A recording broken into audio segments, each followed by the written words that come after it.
Hello, welcome back to the channel. Today, we're diving into how to create an employee offboarding process in teamwork.com, your 2025 guide. First things first, log into your teamwork.com account. Now, why do we start here? Simply because this is your control panel, where you'll be creating and managing the offboarding process. Next up, navigate to the People section in the top menu. This is where you'll manage all things related to your employees, including their offboarding.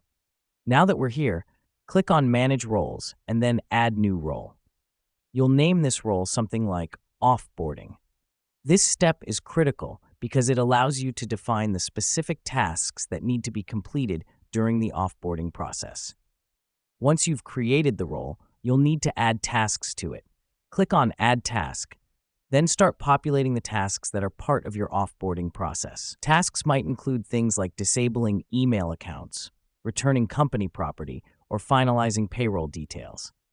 The reason we do this is to ensure that nothing falls through the cracks when an employee leaves. After you've added all your tasks, assign this new role to the departing employee. Click on Assign Role, select the employee, and choose Offboarding. This helps us because it triggers the offboarding process for that individual. Let me explain why this matters. By creating a structured offboarding process, you ensure a smooth transition, protect your company's assets, and provide a positive experience for departing employees. That's it. You've created an employee offboarding process in teamwork.com. Remember, a solid offboarding process is as vital as your onboarding process. It ensures the circle of employment is completed professionally and efficiently. Tune in next time for more tips. Until then, happy teamworking.